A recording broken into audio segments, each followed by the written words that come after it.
Okay, welcome back to the Snap. Michael Heaver here, alongside, of course, my co-host Patrick O'Flynn. Patrick, first of all, how are you? Yeah, the sun's out. Bank holiday weekend's about to begin. The pubs are open, the restaurants open. So, our glasses are more than half full, I would say.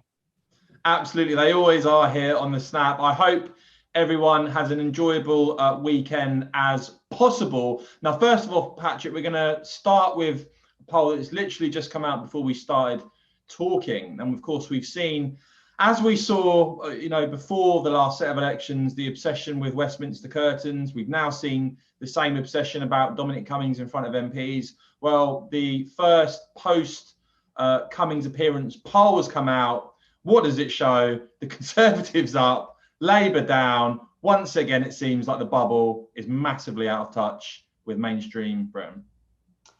Yeah, this number cruncher poll shows, I think the Tories on 44, Labour on 32. Very interesting because it was taken after the Cummings Select Committee testimony. Another poll from Survation that was taken, the day before and on the day of the testimony showed a big surge in a Tory lead. But I think that was largely a correction for a very close Survation poll that had taken place before May the 6th. And showed that a lot of people have looked at Labour's demeanour since losing Hartlepool and their terrible other results and have shifted away from them. So the big story is whatever, the media picked out of Cummings's, hundreds of different allegations and claims. Most people are reasonably happy with the government, looking forward and not backwards. And don't believe that Labour or anybody else could have done any better. I think it shows you, Patrick, and I sense some frustrations from in some quarters now that the ability to shape the narrative and effectively tell the British people that this is what they should be focused on and this is what is important, that is diminishing now at a rapid rate. The media's ability to set that narrative and have public opinion respond in the way that as they set out, it seems to me to be shrinking almost by the week. And again, we saw this before the election, didn't we, where there was this narrative whipped up of sleaze, and then obviously Labour got a trouncing at the polls. It just seems to me, Patrick, we're seeing the same thing play out again. Yeah, and I think people realise that Boris Johnson has his pluses and minuses. A lot of people I speak to out there say he was a bit slow on the uptake at the start, but then again, it was because of him that we developed our own vaccine program, which has turned into a massive success.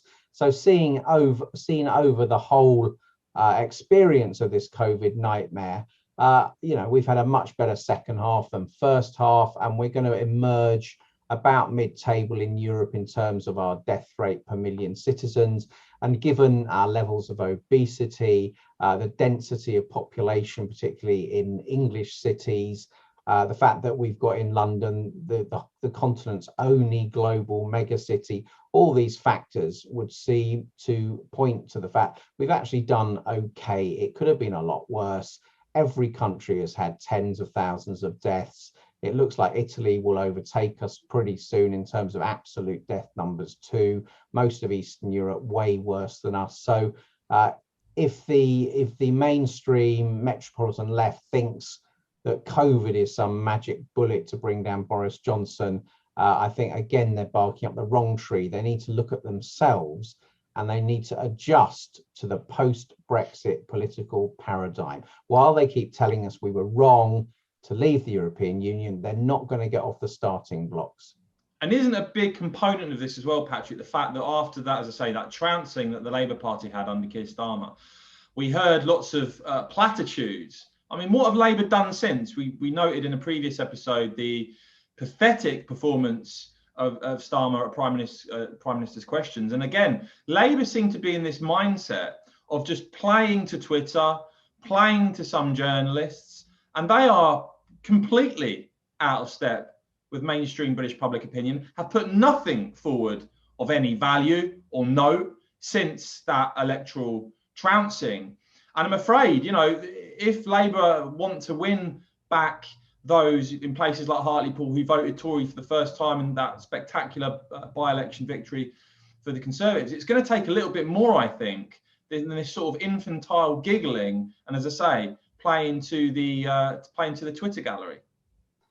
Yeah, I was actually surprised at Starmer's performance in PMQs. I didn't think he was that bad and that out of touch, that he would produce such a terrible performance, full of snarky lawyers' tricks, as you say, entirely wrapped up in the Twitter bubble, trying to hold on to Dominic Cummings's coattails of all things.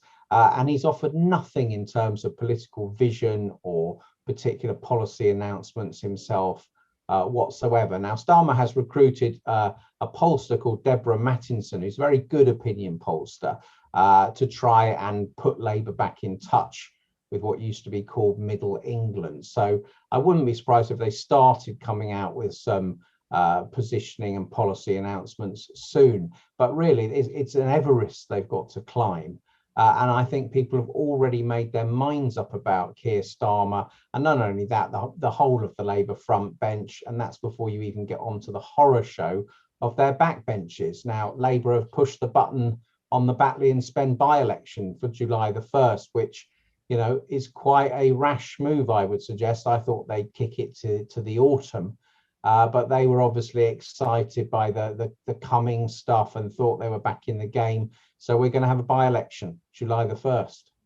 Well, what's been reported on that, Patrick, is the reason that it's happening sooner rather than later, the 1st of July, is said to be due to funding and the fact that the Labour Party couldn't afford a longer campaign. That is what is being reported. And of course, we've also had the announcement today that George Galloway is entering that by-election. Of course, we saw a spectacular victory for him completely out of nowhere at Bradford by-election not that long ago. So potentially that could be a factor that could damage Labour's prospects. Galloway today saying that he's standing against Keir Starmer.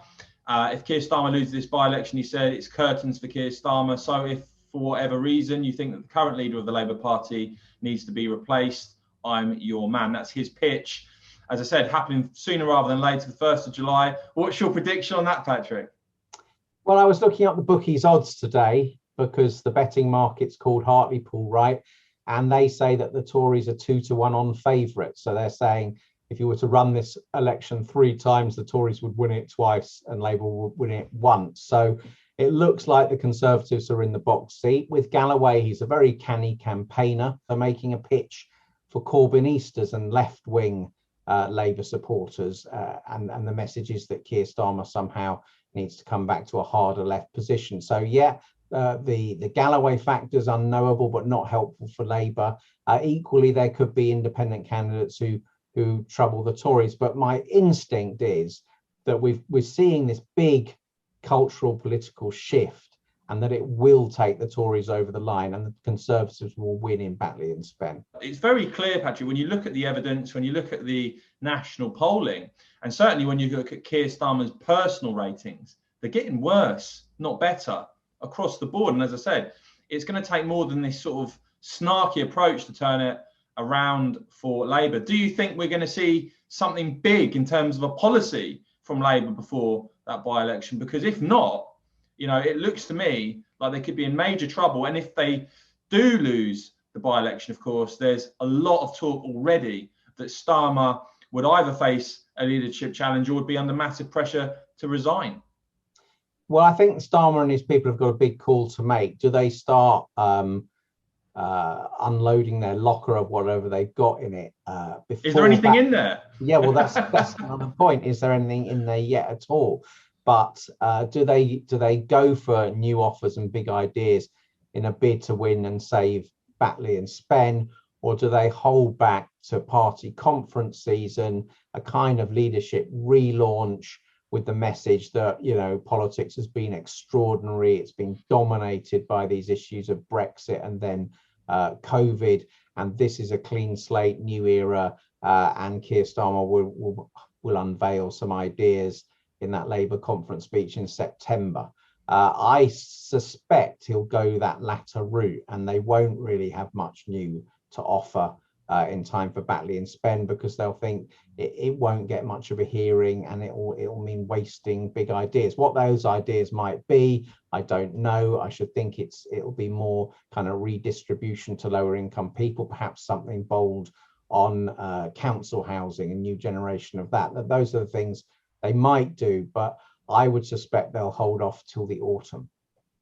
Will be interesting to see. And guys, you can rely on us here on the Snap to bring you all the very latest. If you haven't yet, please do hit subscribe and the bell so you don't miss the next episode. Hope you have a nice weekend. Myself and Patrick will be back soon. Get out there and enjoy it, folks.